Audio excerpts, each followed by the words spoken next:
Ile tanyo bener, pamai tanyo bener, gure tanyo bener, ngak selamat dunia akhirat.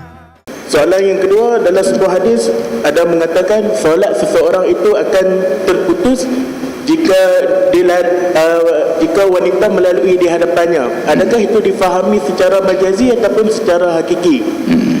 Yang kedua, hadis tadi dianggap oleh para feminisme, orang pemerhati hak-hak perempuan, bahawa Islam itu menistakan perempuan, mensejajarkan perempuan dengan keledai dan anjing.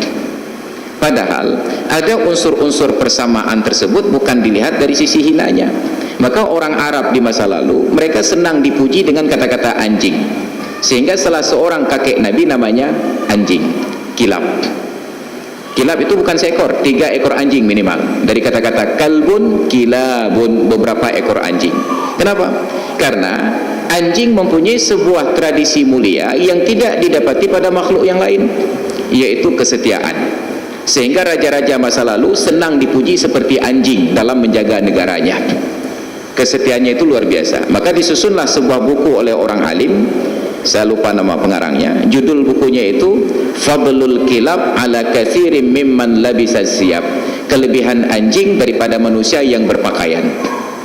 Diilustrasikan, ada seorang saudagar kaya mau melakukan perjalanan bisnis melewati padang pasir yang banyak penyamunnya. Ia sewa pengawal-pengawal dari tentara-tentara bayaran, digaji, diberikan fasilitas.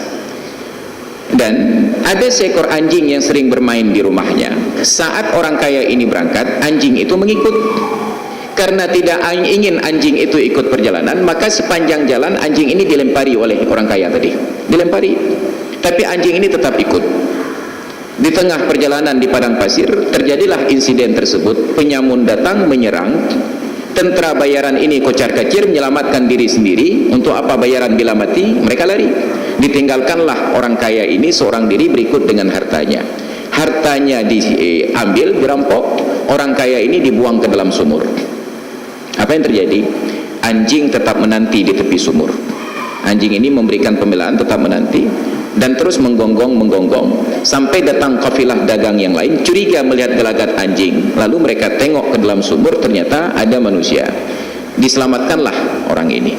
Sampai di atas dia katakan, saya tidak menyangka manusia yang saya gaji, saya fasilitasi meninggalkan saya seorang diri, tapi anjing yang saya lempar sepanjang jalan sabar menanti di tepi.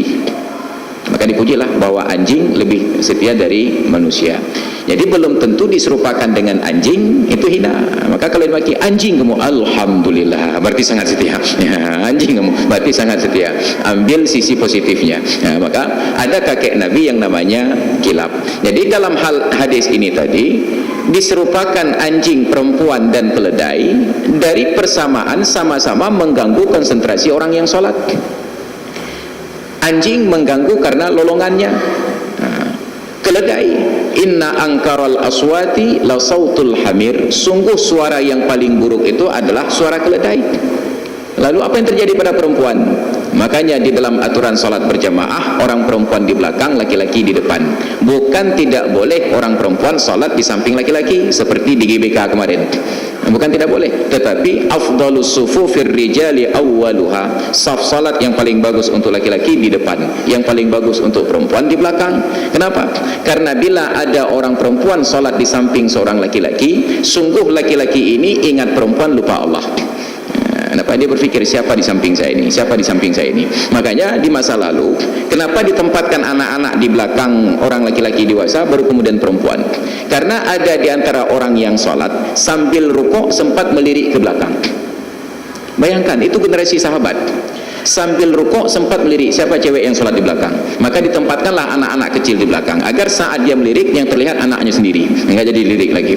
Ya, itu salah satu hikmah tasyrik kenapa ditempatkan anak laki-laki kecil di belakang orang laki-laki dewasa, karena ada praktik demikian. Makanya kehadiran orang perempuan dapat mengganggu konsentrasi orang yang sholat secara umum. Walaupun nanti dalam kasus-kasus tertentu, Pak Ustaz, yang lewat itu orang perempuan udah jelek gila lagi.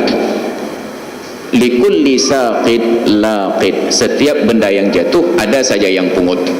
Setiap benda yang jatuh ada saja yang pungut. Maka persamaan ini bukan karena orang perempuan di dalam Islam disejajarkan dengan anjing, tetapi ada sifat-sifat pada masing-masing yang sama-sama dapat mengganggu konsentrasi orang yang salat. Tetapi mereka yang benci kepada Islam menjadikan hadis ini sebagai pembenaran bahawa Islam itu tidak memuliakan perempuan. Lalu tunjukkan agama mana yang memuliakan perempuan seperti Islam. Tidak ada. Islam yang sangat memuliakan orang perempuan. Ini yang kedua. Nah, yang ketiga, tentang ilmu tanyo benar, amai tanyo benar, kure tanyo benar, ngak selamat dunia akhirat.